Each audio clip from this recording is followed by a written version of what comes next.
a hacer soluciones tecnológicas para mejorar la atención en los hospitales, etcétera. Y vamos con la idea, permitimos que los estudiantes utilicen los medios sociales, que compartan las cosas, que busquen y todo eso. No falta el que pone alguna de las barreras que mencionamos y dijeron, eso no se puede hacer, eso no se debe hacer, eso te aleja del paciente. Ya de por sí tenemos estudios donde el computador se distrae, el médico distraído, nos entra por un lado el smartphone, todos somos distraídos hoy en día. Y alguien decía en las charlas que bueno, estamos en la edad de piedra de uso de la tecnología, en los primeros pasos, y ese deslumbramiento con todas las cosas que podemos hacer, pues todavía somos una generación, sobre todo los que tenemos algún tiempo, que nos ha tocado aprender a manejar la nueva tecnología y existir en la vieja tecnología. Tal vez la nueva generación ya lo tenga más en su chip, pero aún así todos estamos distraídos, como mencionaban en alguna de las... Carlos, si nos quieres acompañar también, Cristian, es importante. Entonces, diciendo esto, pues como se trata de si los acerca o aleja a los pacientes, pues la primera que hay que preguntarle es a la paciente.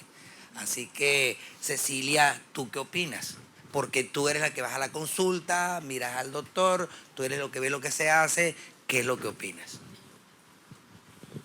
A mí lo que más me importa es que se haya cultivado antes una relación. O sea, yo creo que eso es fundamental, confiar en el médico. Yo creo que eso es un desafío también que tenemos, porque yo tengo mi médico de cabecera, que es mi reumatólogo. De hecho, una vez me iban a operar y dije, a mí nadie me pone un dedo encima sin que hablen con mi reumatólogo. Les pasé el teléfono, hablen con él. Yo confío ciegamente en él. Entonces, ¿qué hacemos? Porque no es la realidad de los pacientes. Ahí sí yo digo, mi experiencia no es la realidad. Entonces, ¿qué hacemos para que se generen esos vínculos de confianza? Pero existiendo esos vínculos de confianza, yo creo que la tecnología solo nos favorece. Ahora, ¿cómo se cultivan los vínculos de confianza? Yo siempre me he sentido infinitamente respetada por mi médico. De hecho, yo un día llegué y le dije, doctor, quiero correr la maratón, los 10 kilómetros nomás, que es una parte de la maratón que organizan en Santiago. Y me dijo, no, ninguna posibilidad. Dije, no, es que la voy a correr. A ver, ¿pero por qué? Y me escuchó. Y escuchó lo que a mí me pasaba. Yo le dije, yo era deportista y tuve artritis y sentí que perdí todo y necesito cruzar una meta. Necesito esa sensación de cortar la cinta y we are the champions, que suena la música, que eran los papelitos. Necesitaba eso en mi vida, como para decir, etapa superada. Entonces me entendió. Me dijo, ok, hagamos un plan. Hicimos un plan. Desde dónde entrenar, qué zapatilla usar, cuánto corticoide usar si me inflamaba, si no, qué hacer el día. Entonces, ¿cómo no voy a confiar en él? O sea, mi vida en sus manos. Porque sé que además él escucha lo que yo quiero con mi vida. Y eso siento que es lo fundamental. ¿Alguien quiere agregar un comentario? Frederick tiene, como ven, el directorio de Doctoralia, y en el directorio de Doctoralia, pues los pacientes buscan, hacen preguntas, hay doctores que tienen cuentas premium que contestan preguntas, y tiene como nadie experiencia en qué preguntan los pacientes y cómo es esa relación médico-paciente a través de las redes. Contestar es gratis. Eso, la relación, lo interesante para nosotros es que el preguntar para el paciente es gratis dentro de Doctoralia, pero contestar para el médico también. O sea, ni pagamos, ni nosotros le pagamos al médico, ni él nos paga a nosotros. ¿Por qué? Pues porque está aportando conocimiento a un medio como es Internet, que cada vez está más consultado. Y efectivamente las preguntas, muchas veces hablando con médicos, acaban haciendo, todos hacen el mismo comentario. Es que preguntan cosas muy tontas los pacientes en vuestra red. Preguntan cosas muy tontas, pero el comentario es lo que has dicho tú. Pero ¿será tonto o será listo? Pero es lo que le está preocupando a aquel paciente en aquel momento. Y entonces vale la pena. Son preguntas que probablemente como médicos en el futuro os harán una y otra vez en vuestra especialidad, porque la sensación es que todo el mundo hace las mismas preguntas, pero hay que contestarlas porque es una única persona que tiene una realidad, que tiene unos principios, que tiene un entorno y que tiene unos deseos, y cada uno lo adaptará de una forma o de otra. En las respuestas, lo interesante no solo son las preguntas, sino las respuestas. También hemos aprendido nosotros que cada especialista contesta de acuerdo con su experiencia y con su punto de vista. O sea, es el reumatólogo, un dolor lumbar, contesta el reumatólogo, contesta el traumatólogo, contesta el fisioterapeuta, contesta el psicólogo, contesta el pediatra, porque los niños también pueden tener dolor de espalda. Contesta todo el mundo y cada uno contesta muchas veces dentro de la misma especialidad cosas diferentes. ¿En qué se acaba quedando el paciente? ¿Cuál es la verdad absoluta? En medicina no hay verdades absolutas. Esta es la realidad. Puede haber curas milagro, pero muchas veces en enfermedades crónicas, en enfermedades que no hay una sola solución, cada uno tiene que elegir. El paciente tiene que ser suficientemente autónomo como para elegir la solución que encaja con él. Y es esto lo que hemos aprendido, esto, que existen muchas realidades y que nosotros debemos adaptarnos a ellas. Cristian. Sí, buenas. El doctor Cristian González vino de Venezuela exclusivamente a la jornada, igual que el doctor Toro, que viene desde Cali, que es presidente de la Asociación Colombiana de Reumatología, y estaban interesados en el tema que se estaba tratando hoy y nos están acompañando, y bueno, es una buena oportunidad. Cristian. Sí, yo quería comentar que básicamente la relación médico-paciente es una relación humana, ¿no? Apoyarse en la tecnología da cierto temor porque uno piensa que la tecnología es algo frío y es algo impersonal, ¿no? Sin embargo, tenemos ejemplos cotidianos de familiares que viven en el extranjero, que no están cerca de alguna manera y están comunicados con nosotros a través de estos medios, ¿no? Y algunas veces, ayer Cecilia me comentaba de su sobrina que vive en Washington y habla con ella todas las semanas y tiene 3 años y probablemente ella se sienta más cercana a Cecilia, que está en Chile, que a las personas que tienen en su comunidad. Y esto es gracias a la tecnología, ¿no? Entonces, yo creo que la importancia es aprovechar los recursos que tenemos para que la relación entre el médico y los pacientes sea profundamente más humana. Y ese es el reto y creo que se puede hacer.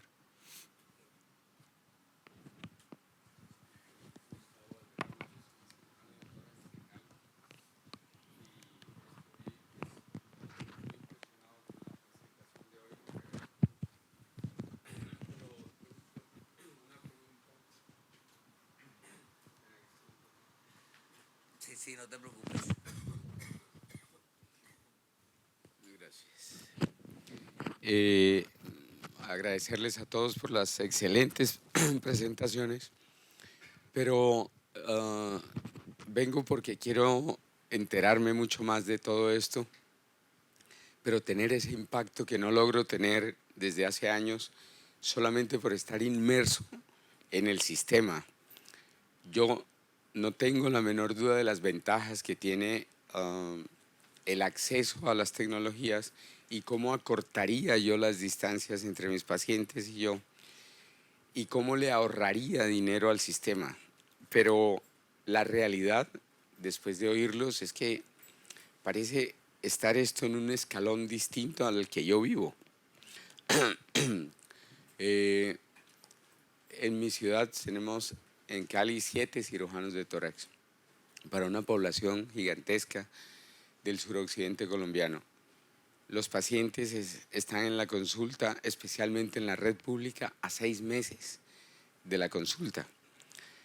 Con una tecnología como esta eso se podría acortar, pero inmerso en el Sistema Nacional de Salud no tengo manera de acortarlo porque aunque un paciente quisiera acceder a la consulta, si no está dentro del sistema, simple y llanamente no le validan la consulta de un médico, no importa qué experiencia tenga, porque no hace parte del sistema. Entonces, si el cupo que la entidad de salud tiene para administrar el volumen de pacientes con cada especialista es limitado, aunque yo acorte esa distancia, ese paciente todavía no tiene cupo económicamente para ser atendido dentro del sistema. ¿Cuál es cómo me monto yo en ese escalón o cómo bajamos el escalón a la realidad de los pacientes aquí en Colombia? No sé si, yo imagino que en el primer mundo, que también he tenido oportunidad de conocer, la gente puede acceder a un médico particular, pues le paga la consulta y si quiere acceder a sus servicios también lo hace.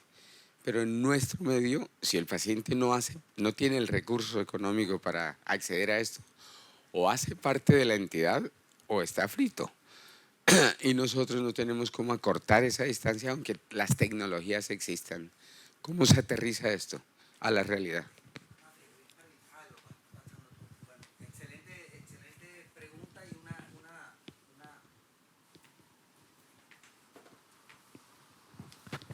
es una excelente pregunta y una realidad y algo que hay que aterrizar. A mí me gustaría oír la opinión de Paco, sí, que trató el tema, y también de Homero, que tienen experiencia en esto, de Stanford y cómo se aplica la medicina vista desde allá a lo que nosotros hacemos aquí en Colombia. Nosotros tenemos un dicho los colombianos que cuando queremos decir que algo es imposible de aplicar acá, decimos, no es lo mismo Dinamarca que Cundinamarca. Sí. Entonces, eso sale frecuentemente, esa barrera. Quiero que Paco explique un poco y también cada uno de su perspectiva. Yo te agradezco la pregunta, ¿no? Porque es como ir en un valle, ¿no? Subimos, wow, lo que están haciendo, bajamos, la paciente experto soy yo, si sé de mí mismo, ¿no? Es como hemos hecho como un valle, ¿no? De arriba abajo hemos ido en estas horas, ¿no? Yo creo que no es tan diferente, ¿eh? De un médico alemán o de un médico holandés. O sea, es diferente la realidad que vive de contexto, es diferente el país, el sistema de salud. Pero esa misma cuestión que tú planteas, la puede estar planteando un médico en España. De decir, yo si hago esto, ¿cómo esto revierte en el sistema si yo tengo un sueldo, un salario fijo? Quiero decir, con esto quiero decir vaya por delante, no tengo suficiente conocimiento del sistema colombiano, ¿no? de salud, pero las cuestiones que planteas, que están relacionadas con el acceso al sistema por parte de los ciudadanos, con la manera de pagar o remunerar la actividad asistencial, son los mismos problemas a los que se están enfrentando otros países, con diferencias probablemente de volumen, ¿no? Y te pondré dos ejemplos. Compartir información, la historia clínica electrónica. En Europa esos tienen muchos problemas. Los centros sanitarios tienen historia clínica electrónica, pero hay centros de primaria que no comparten con hospitalaria, hospitales que no comparten con hospitales. ¿Qué decidió el gobierno en un momento dado? No decidió voy a hacer una historia única electrónica para todos los proveedores. Decidió que para pagar a los proveedores, además de pagarles por la asistencia, por la práctica asistencial, si no daban esos datos en un estándar, HL7, SNOMED, en un estándar, no cobraban los centros. O sea, que sí que hay instrumentos que se pueden ir utilizando para modular, ¿no? para aterrizar este tipo de cuestiones. Pero para eso es necesario conocer vuestro contexto, ver y empezar a pensar no tan solo en tecnología, sino en cómo regulamos, cómo aplicamos. Hablábamos de los métodos en Europa ahora se están pensando mucho el tema de los métodos de pago, ¿no? Si pagamos por actividad, el fee for service no se utiliza casi en Europa, se empieza a pagar por resultado, ¿no? En estado de salud. Claro, ¿podemos empezar a introducir este tipo de tecnologías que se suponen que son coste efectivas y que se supone que nos permiten llegar a más gente? ¿Está el médico dispuesto a cobrar no por actividad, sino por un cupo de pacientes, como creo que es no sé cómo es el sistema, por capitación? Es decir, usted va a cobrar un tanto si mejora la salud de sus pacientes, si lo hace por telemedicina, por teleasistencia, me da igual. Va a cobrar por mantener a esta población en un estado sana. Implican cosas, como veíamos al principio, que van más allá de la tecnología, que tiene que ver con cómo se organiza. Pero el mensaje final es, yo creo que no es que sí se puede, ¿no? Sino es que sí se debe, porque si no, no es sostenible el sistema y se va a venir abajo. Y si ahora funciona regular, o en España con la crisis lo hemos sufrido ahora mismo, ¿no? Es como o aprovechamos este tipo de oportunidades en sus contextos y entendiendo todas las variables, o nos quedamos atrás. El cómo, o sea, si lo supiera en cada país, en cada contexto, cómo aplicarlo, seguramente no estaríamos aquí, ¿no? Pero supongo que sois vosotros los que tenéis que ver cómo funciona vuestro sistema, dónde podéis ¿O hasta qué punto me dirás, mira, déjate que a mí es lo que me mandan, ¿no? Está claro, ¿no? Pero ¿cómo podéis ir modulando esta introducción, este uso de tecnologías en vuestra práctica asistencial con vuestro contexto? Y las innovaciones, si no son económicamente sostenibles, no son innovaciones, ¿no? Pero eso sois vosotros mismos los que, mirando hacia adentro y hacia afuera, tenéis que modular el sistema. Y barreras hay muchas y encontraréis muchas, pero las barreras que tú estás poniendo ahora mismo de 4 meses de retraso, 7 meses de acceso, son las mismas. Si hago esto, los hospitales en Cataluña, si hacen teleasistencia no cobran, porque no está dentro de la cartera de servicios. No cobran. Lo que hacen es ahorran tiempo y aplican para hacerlo otras cosas. Y ahí son ese tipo de innovaciones, pero no te creas que estás tan alejado de los problemas a los que se están enfrentando otros sistemas de salud, ¿eh? Probablemente con diferente dimensión y con sus matices, ¿no? Pero son el mismo tipo de cuestiones las que están resolviendo en otros países ahora mismo. Y no tengo la solución. Del dicho al hecho hay mucho trecho, ¿ok? Lo que han escuchado y lo que hemos visto, solamente una muy pequeña proporción de gente lo ha implementado, lo puede implementar a cierto punto. De cualquier manera, es verdad lo que ha mencionado. Hay limitaciones, las limitaciones son universales. Yo soy del punto de vista que debemos de ser, si cuando hay necesidades, hay mayores oportunidades. Siempre hay que ser optimistas. Nosotros en Estados Unidos habemos 30 millones de personas obesas que calificarían para cirugía de bariatría, cirugía de peso. Hay menos de 2,000 cirujanos que pueden hacer eso. Nos podemos estar toda la vida operando, toda la vida y no vamos a acabar.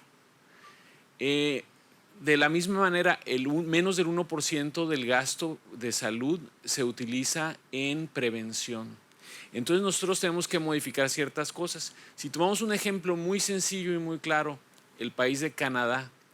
Canadá, el gobierno de repente dijo, le vamos a pagar lo mismo a los doctores si ven sus pacientes físicamente en la consulta, así los ven en telemedicina, lo mismo. ¿Qué fue lo que pasó? Fue un incentivo brutal para que la gente viera a los pacientes por televisión y para que los pacientes vean a su doctor igual. Y de la noche a la mañana compañías de telemedicina se hicieron multimillonarias.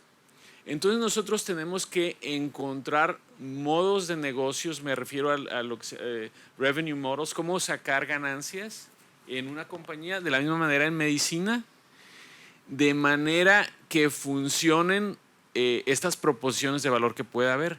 ¿Por qué? Porque va a ser tanto de beneficio como para usted, cirujano de tórax, como para el paciente que necesita ver un cirujano de tórax rápido, y se puede hacer. Y es una combinación de cosas. Crear una personalidad digital, que los pacientes logren obtener información de manera inmediata, etcétera, etcétera. Y esto va a ser un cambio generacional. No va a pasar en nuestra época, sino que toda la gente está joven. Ella es la que va a llevar a cabo esta revolución digital, sin duda alguna. Eso va a pasar. Rafael, Carlos, y luego viene una pregunta del público. Yo quería agregar al colega, exacto, tú puedes haber estado hablando de los Estados Unidos. Yo soy cirujano de tórax de Estados Unidos y tengo este problema, mis pacientes, 4 meses. Exactamente la misma historia, pero en español. Es lo mismo. Y te digo que nosotros tenemos una red de telemedicina, por ejemplo, en Maine, de 18 hospitales. Casi que ni la usamos. Maine es uno de esos estados donde, igual que Canadá, y hay muchos otros estados, creo que ahorita son 23 estados en los Estados Unidos donde la telemedicina se paga, igualito que si lo vieras en persona, siempre y cuando todos los puntos se chequeen, ¿no? Todas las marquitas. Y sin embargo no lo hacemos. Y el problema es que hay muchos jugadores. Y es un juego que tiene pacientes, primero que todo, médicos, administradores, reguladores, el gobierno, las compañías de seguro y la industria. Todos tienen que jugar y con el mismo fin de ganar el juego de cierta manera, porque si menos de todos funcionan, no funciona el juego al final. Porque fíjate, yo tengo el equipo de telemedicina, hemos luchado por eso, fuimos a los hospitales, hicimos la red de telemedicina, pero no lo pagaban. Ahorita la pagan. Entonces el hospital ahorita la privacidad no quiere hacerlo porque no es privado. Entonces empezamos a hablar con los reguladores. Entonces los reguladores ahorita la pagan si hay privacidad. Entonces la industria dijo, bueno, yo le voy a crear un FaceTime o un Skype que sea privado completamente, que sea un canal dedicado. Entonces poco a poco se va moldeando y va a pasar. Porque como decía Paco, va a pasar porque tiene que pasar, porque no hay otra posibilidad. Sí, yo no creo en las brujas, pero que vuelan, vuelan. Va a pasar, la tecnología tiene que usarse, porque la hemos utilizado desde la prehistoria en manera diferente y es difícil, no es en nuestra generación como dice Homero, va a ser, pero es el cambio desde abajo, desde los pacientes, desde los estudiantes y desde los reguladores, que son al final la gente que organiza el sistema sanitario. Tiene que pensar, bueno, vamos a no pagar por caso, sino vamos a pagar por cómo le va al paciente al final. Y si tú quieres usar telemedicina o quieres visitarlo en la casa, en bicicleta, igual, a mí no me importa, con tal de que le mejores y le mantengas la salud de ese paciente. Bueno, vamos a hacer preguntas y respuestas breves de tipo Twitter, quedamos, Carlos viene aquí, viene después y después. Sí, ¿tenemos cuántos minutos? 10 minutos, perfecto. Entonces, respuestas rápidas. Y recuerden, una cosa importante también de lo que mencionaban era para la tarde. Cómo deben meterse todas estas cosas en el currículum. Porque si no enseñamos a la nueva generación, que es la que va a adoptar el cambio plenamente, entonces ¿dónde estamos? Gracias. Yo quería complementar un poco la respuesta teniendo en cuenta el ámbito nacional. Lo que usted dice, doctor Valderrama, es completamente cierto. Si el paciente, digamos, está por fuera del sistema, es muy difícil así tenga la fórmula correcta en sus manos. La telemedicina definitivamente una herramienta que es útil para todas las especialidades. Por ejemplo, en Colombia nosotros tenemos aproximadamente 180 reumatólogos y hay 50 millones de habitantes con enfermedades tan prevalentes como artritis reumatoide, que es 1%, o la osteoartrosis, que es de 50% en personas mayores de 50 años. Entonces es necesario implementar una herramienta que permita acortar distancias para las consultas de los pacientes, mejorar oportunidad. Nosotros recientemente en la Asociación Colombiana de Reumatología hicimos una estrategia de planeación estratégica precisamente, y uno de los componentes importantes que se determinó era crear un modelo de atención. Dentro de este modelo de atención se incluyen varias cosas, por ejemplo la historia clínica sistematizada, pero una de las actividades más importantes que se incluyó dentro de este modelo es precisamente reglamentar la telemedicina, poder aprovecharnos nosotros de esta herramienta. Y aquí finalizo el comentario no tanto yendo hacia la parte técnica, de que pues es necesario tener cámaras, es necesario tener todo esto, sino que es muy importante poderla meter dentro del sistema para que esté reglamentada y consensuada. Y eso va más allá de lo técnico, también incide, por ejemplo, en quién va a ser mi interlocutor, qué entrenamiento tiene mi interlocutor para que sea válido ante mí, que soy el especialista. ¿Cuál es…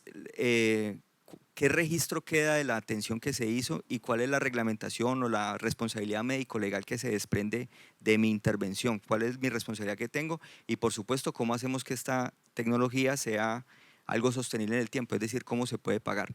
Al respecto de eso, nosotros hicimos una consulta con la asesoría jurídica de la asociación. Hay un marco legal que reglamenta la telesalud en Colombia. En este momento lo que se está haciendo es todo un análisis para poderlo implementar teniendo en cuenta esa base legal. Nosotros ¿a quién le estamos apuntando? Le estamos apuntando al Ministerio de Salud para que quede como una actividad reglamentada dentro del modelo de atención de reumatología en Colombia. Esta información, por supuesto, yo se la puedo compartir con muchísimo gusto y para las personas que estén interesadas para esto. Gracias.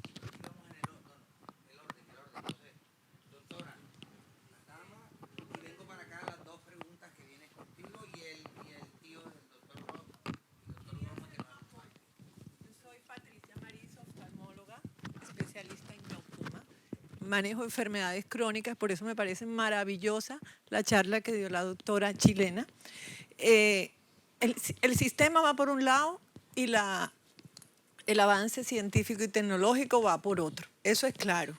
Que es difícil y lo que tú dices, yo trabajé mucho tiempo con las GPS, hoy en día estoy 90 y 10, o sea, 90 en la práctica privada y 10 en eso, pero es desesperante porque porque no, vamos un lado y va por otro. El dinero va por otro y hay que educar a la parte administrativa. Eso es otra cosa, porque la ignorancia es inmensa. Pero yo lo que quiero decir en oftalmología es que se ha comenzado. En glaucoma, en Bucaramanga son líderes ya hay un grupo que arranca y están yendo a Arauca, a un mundo de partes, haciendo telemedicina. En los Santanderes son líderes en eso y son cosas que hay que copiar. En Barranquilla, hablo de mi experiencia con mis compañeros oftalmólogos pediatras, hoy en día eso, salvar a un niño es muchísimo, ¿verdad? Entonces, antes los niños que nacían prematuros había que llevarlos, eso implicaba ir la camilla, la incubadora, el enfermero, la ambulancia. Hoy en día se desplazan unas red cams que toman las imágenes en las salas de neonatos, en los recién nacidos, y eso es tecnología, eso es telemedicina. Entonces ya en el consultorio yo veo a mi colega viendo todas las imágenes, revisando. Hoy hay visita y ya sabe que todo el mundo va para las unidades de cuidados intensivos, se toma la foto. Entonces esto va a demorar muchísimo, pero hay que saberlo, porque la ignorancia, vuelvo a decir, es atrevida. Entonces, así sea que podamos o no tener la Tecnoglass o todo lo que tú quieras, hay que saberlo, porque al paciente hay que explicarle. Y esa es la única parte en que la rapidez de la consulta y de la vida hace que tú tengas que en 3 minutos decirle al paciente que se puede quedar ciego, que el campo visual cada día va peor y que mi hijo busque un bastón, como lo dicen muchos médicos. Entonces hay que educar al mismo médico, hay que educar al administrador. Esperar que Colombia se enriquezca más y que podamos tener un servicio de salud y la economía sea flotante y no estemos como estamos ahora, porque el dólar cada día más alto es más difícil. Pero hay que saberlo, hay que conocerlo y hay que decirlo. Y al paciente hay que explicarle, en palabras sencillas, lo que hay, a lo que él puede hacer y las ayudas que pueden tener. Infortunadamente, mis pacientes, pues yo los quiero, me quieren y me dicen, ay, yo con oírla a usted ya salgo tranquilo, pero el tiempo ya no lo da.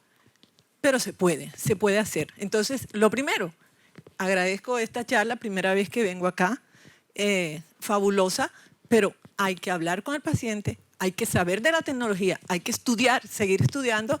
Y bueno, la otra parte es la política, el sistema, no sé qué hacer. Muchas gracias.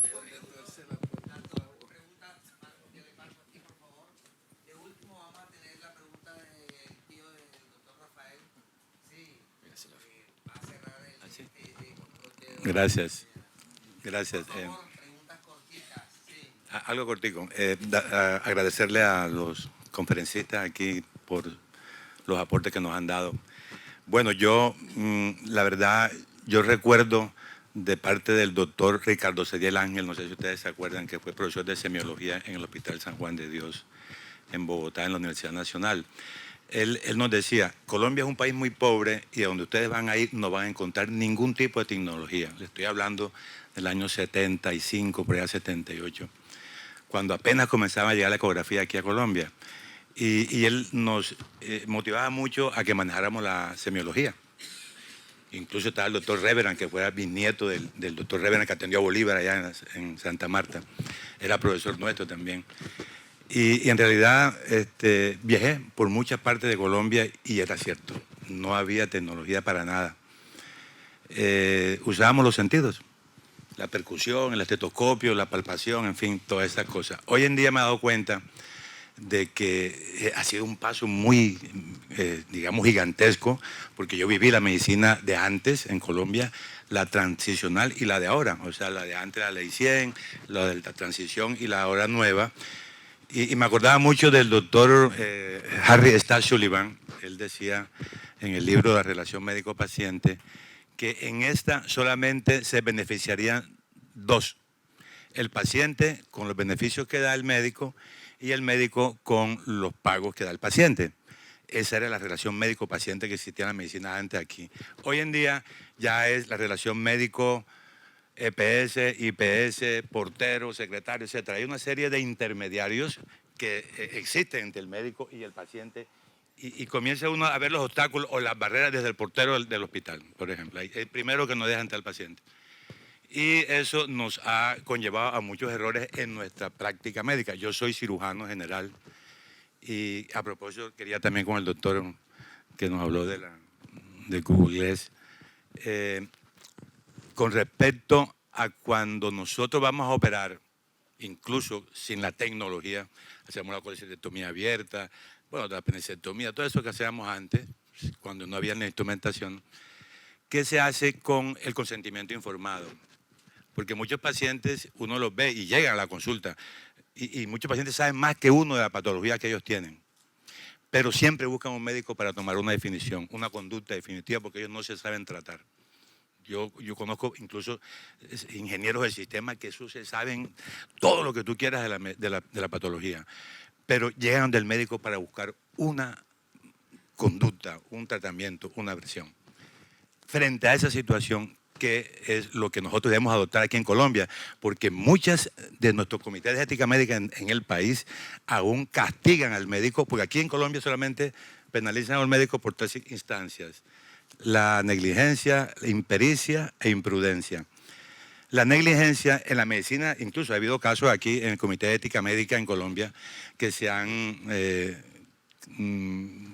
digamos, sancionado a médicos que se les llamó, porque aquí hay turnos que no son de presenciales, aquí hay contratación médica. La contratación médica en el país se hace a veces que tú estás en tu casa y te llaman a la casa para que vayas a ver un paciente que llevó a urgencias, y usted lo va a ver.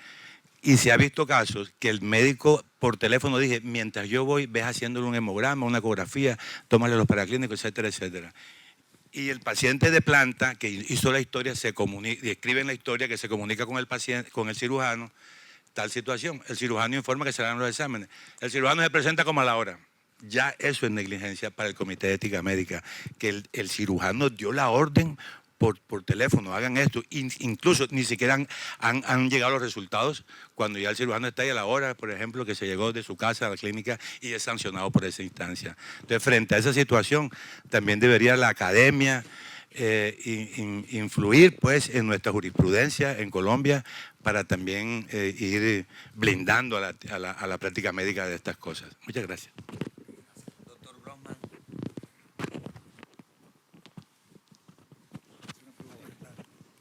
Aló, buenas.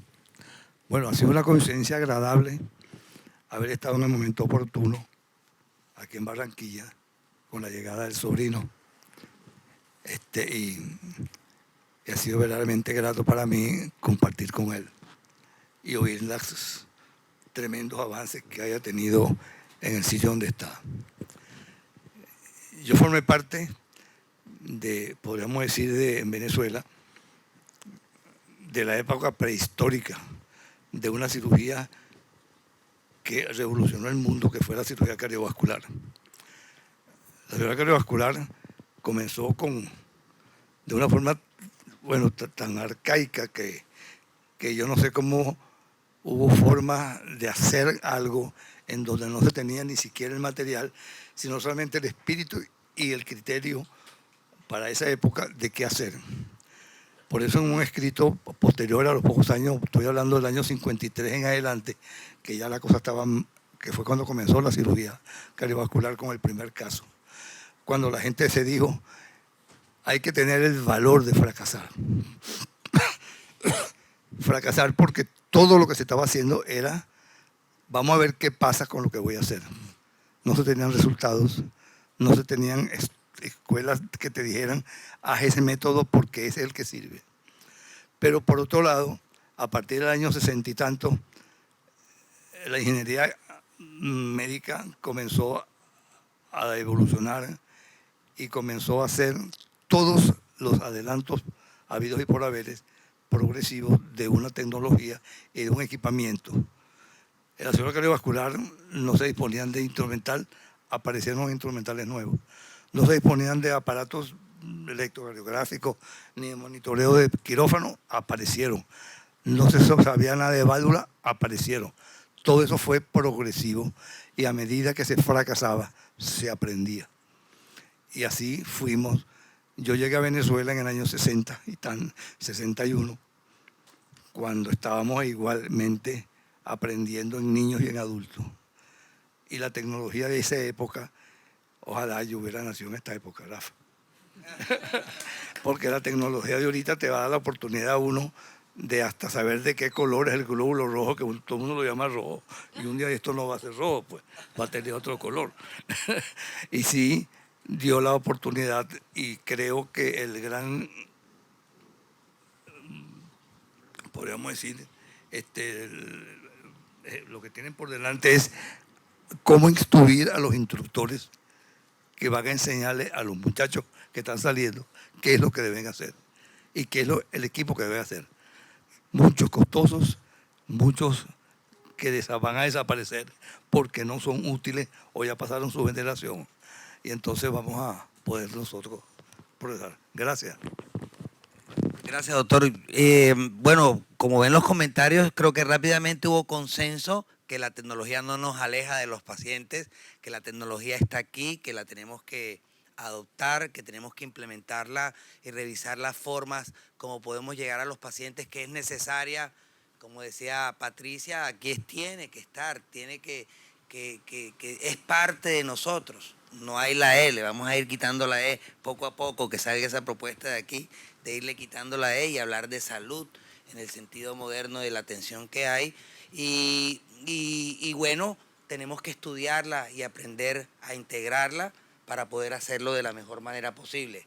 Así que eso nos deja listo esta mañana de revisión del tema para que en la tarde veamos ejemplos específicos de cómo se está aplicando esa tecnología y qué cosas podríamos nosotros aquí en nuestra cabeza pensar podemos hacer en cada uno de los medios donde estamos haciendo nuestro trabajo. Así que ha sido un placer. El doctor Ginás, Marcos Ginás, otro cirujano, vinieron bastantes cirujanos el día de hoy.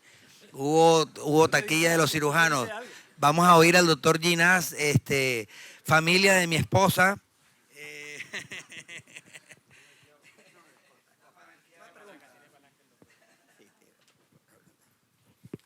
El que quiera contestar la del panel. ¿Cuánto? ¿Aló? ¿Ya? Ustedes cuando hacen la historia de sus pacientes, ¿se limitan exclusivamente a la especialidad de ustedes de reumatología o ustedes confeccionan una historia clínica del paciente? ¿Y cuánto se demoran con el paciente promedio? Por cada paciente. Así es fácil. Si no, tiene que ser completa la historia. Si no es completa, no hay pago. Y no, que yo soy empleado, así que a mí no me importa en realidad, pero al hospital le importa. Pero la historia tiene que tener todos sus criterios básicos. Yo me puedo, el mínimo que me dan a mí con un paciente son 15 minutos. Yo puedo tratarme una hora con un paciente o 15 minutos con un paciente. Y si es una emergencia, es obviamente una cosa rápida, pero una historia de primera... Claro, claro. Rafael, ¿y cuántos pacientes ves? No, porque una vez en una reunión de estas en la Asociación Colombiana de Reumatología estábamos discutiendo que no se podían ver más de tantos pacientes al día porque, bueno, era el límite que tenía. Y dijimos, para poner un ejemplo, hay médicos, hay reumatólogos que ven 50 pacientes en un día. Y uno de los reumatólogos que estaba en el auditorio, que no voy a decir su nombre, pero no está aquí tampoco, pero que es muy amigo de nosotros, levantó la mano y dice, doctor, ¿y a usted le parecen muchos 50 pacientes? Eso varía. Yo tengo 1 o 2 días de clínica que llaman allá de consulta a la semana, porque yo también veo terapia intensiva, estoy atendiendo la emergencia, y yo puedo ver entre 10 a 20 pacientes, no más que eso, en donde yo estoy. Oiga, a mí me gusta mucha frecuencia y honestamente lo que hago es la historia clínica que nos enseñaron a confeccionar. Oiga, doctor, a mí nunca me habían preguntado la historia clínica. Y le recuerdo para la gente joven toda la parafernalia de ahora, la resonancia, los TAC, los PET. Tienen la historia clínica, el 90% de los diagnósticos están en la historia clínica y el 10% en la imagenología y en el laboratorio. Pero el 90% está en la historia clínica. Difícilmente va a fallar un diagnóstico. Y si falla, decían los profesores, Claro, sí, sin duda. es verdad todo lo que han dicho ustedes. Ahora, una cosa que yo quiero mencionar. Uno no conocerá a su pareja sentimental en 45 minutos, o en una hora, o en un día. De la misma manera, uno no conocerá todo lo que va a saber de un paciente de inmediato. Y yo creo que es una falsa expectativa decir, ¿sabes qué? Yo le voy a ir una hora y va a ser una historia clínica perfecta, porque eso va a ser imperfecto. Va a ser un primer encuentro. Ahora, nosotros lo que debemos de saber discernir como médicos exitosos es si este paciente en verdad amerita estar conmigo más tiempo o no. Porque hay pacientes que en realidad no lo tienen que ver a uno. Y uno tiene que, eso es una cosa intangible, que uno no puede definir en un momento dado, sabes que este paciente de veras no amerita estar aquí. Eso es una cosa que llevan los años. Pero, bueno, es una cosa que es imposible ver 50 pacientes o 100 pacientes, aunque sean a lo mejor nada más les tengo que ver la herida, si somos cirujanos, ¿verdad o no? Si trabaja uno en un sistema académico, lo ve primero la enfermera y luego el asistente médico y luego el residente de primer año, el residente de tercer año, de quinto año, y cuando llego yo, pues yo nomás le doy la bendición, ¿verdad? No me voy a estar ahí todo ese tiempo, ¿no? Pero bueno, eso es criterio médico, que eso es casi imposible de enseñar, inclusive en la Facultad de Medicina. Es increíble, y esto no lo mencioné, yo estoy en la Universidad de Stanford, que es la universidad que tiene más alto rechazo de admisiones de aplicaciones a los médicos que quieren ingresar ahí. Es ridículo, es irónico que de nuestra clase de graduados nosotros tenemos de los más altos índices en Estados Unidos de que la gente que sale de médico no practica medicina. Se va a los negocios. Solamente alrededor del 53% de médicos graduados practican medicina. Pero bueno, ese es otro cantar. Y lo que decían de los consentimientos médicos es de la misma manera, tienen que ser transparentes, tienen que ser actualizados, si es con implementación digital o no, etcétera, etcétera, todo debe de ser. Es bueno y malo, pero es la realidad en la que vivimos, y lo más importante es ser transparente con sus pacientes. Y por último, lo que se nos hizo arcaico hace 50 años, lo que estamos hablando hoy se nos va a hacer prehistórico en 5 o 10 años. Cecilia para terminar. Muy breve, de historia clínica desde la perspectiva del paciente. A mí me diagnosticaron la artritis reumatoide y yo ingresé a la urgencia por una pericarditis. No sé, pero era mucha la inflamación, no me dejaron moverme, nada.